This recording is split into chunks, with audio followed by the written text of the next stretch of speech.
আজকে আমরা সবাই মিলে বেরিয়ে পড়েছি ডাহাপাড়া ধাম যাওয়ার উদ্দেশ্যে। আর দেখতে পাচ্ছ আমাদের নৌকো থেকে দেখা যায় কিন্তু হাজারদুয়ারি।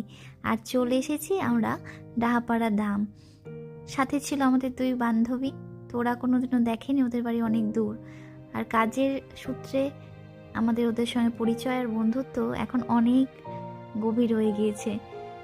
তো কথা রোজই হয়, কিন্তু ফোনে হয়, মনে হয় অনেক দূর, কিন্তু অনেক দিন পর দেখা হয় না, এত ভালো লাগছিল। তো ভাবলাম এমন একটা জায়গায় ওদের নিয়ে যায় যেটা দেখে ওদের স্মৃতির কোটরে রয়ে যায় বহু বছর। তো আমরা আজকে দাহাপাড়া মনাই আছে যে আমি আছি, কিন্তু ওই দেরি হয়ে যায় বলে আসতে চাইছিল না।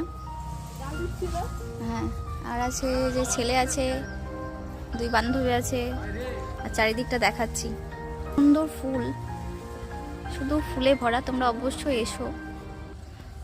তো ভীষণ সুন্দর একটি জায়গা, আধ্যাত্মিক তো বটেই, এবং তার সাথে সাথেও ভীষণ সুন্দর। তো আমাদের সন্ধে গড়িয়ে এসেছে।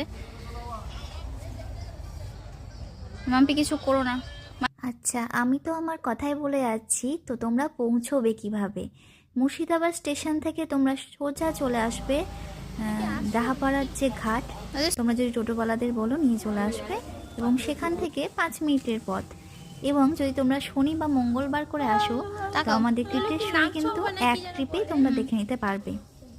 তো আমরা তো সব বান্ধবী মিলে চলে এসেছি এখানে একটু সময় কাটাতে সন্ধ্যের পরিবেশে। তো ওদেরকে আমি ছাড়তেই চাইছিলাম না, বলছিলাম আমাদের বাড়ি আজকে রয়ে যাও। আর এই যে আড্ডা হাসি মজা শুরু হয়ে গিয়েছে সবাই মিলে। তো মনাই ভীষণ আধ্যাত্মিক, তো আমার মনে হয়েছে এই জায়গাটা আমরা সব থেকে বেশি খুশি হবে, এবং তারই রয়েছে গান।